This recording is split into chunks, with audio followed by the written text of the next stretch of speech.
ಪಾಠ 20. ನನ್ನ ಒಂದು ದಿನ. ನಾವು ಬೆಳಗ್ಗೆ ಎದ್ದು ಹಲ್ಲು ಉಜ್ಜೋಳ ಹಿಡಿದು ರಾತ್ರಿ ಮಲಗುವವರೆಗೂ ಹಲವಾರು ಚಟುವಟಿಕೆಗಳಲ್ಲಿ ತೊಡಗಿಕೊಂಡಿರುತ್ತೇವೆ. ಅದರಲ್ಲಿ ಮುಖ್ಯವಾದದ್ದು ಏನೆಂದರೆ ಶಿಕ್ಷಣ.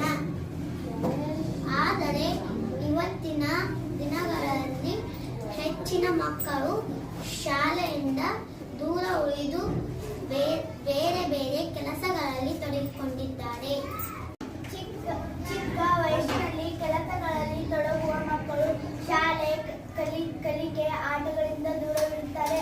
ಅವರಿಗೆ ಸರಿಯಾದ ಶಿಕ್ಷಣ ಸಿಗುವುದಿಲ್ಲ. ಶಾಲೆಯನ್ನು ಬಿಟ್ಟು ಕೆಲಸಕ್ಕೆ ಹೋಗುವ ಮಕ್ಕಳು ಮಾಲೀಕರಿಂದ ದಂಡನೆಗಳಿಗೆ ಒಳಗಾಗುತ್ತಾರೆ ಮತ್ತು ಕೆಟ್ಟ ಚಟಗಳಿಗೆ ಬಲಿಯಾಗುವ ಅವಕಾಶಗಳು ಹೆಚ್ಚಾಗಿರುತ್ತವೆ. ಹಲವು ಕೆಲಸಗಳು ಮಕ್ಕಳಿಗೆ ಅಪಾಯಕಾರಿ. ಹೀಗಾಗಿ ಅವರ ಆರೋಗ್ಯಕ್ಕೆ ಹಾನಿಯಾಗಬಹುದಾದ ಅವಕಾಶಗಳು ಹೆಚ್ಚಾಗಿರುತ್ತವೆ. ಇವರು ತೊಂದರೆಗಳಿಗೆ ಬೇಗನೆ ತುತ್ತಾಗುತ್ತಾರೆ. ಹೀಗಾಗಿ ಸರ್ಕಾರ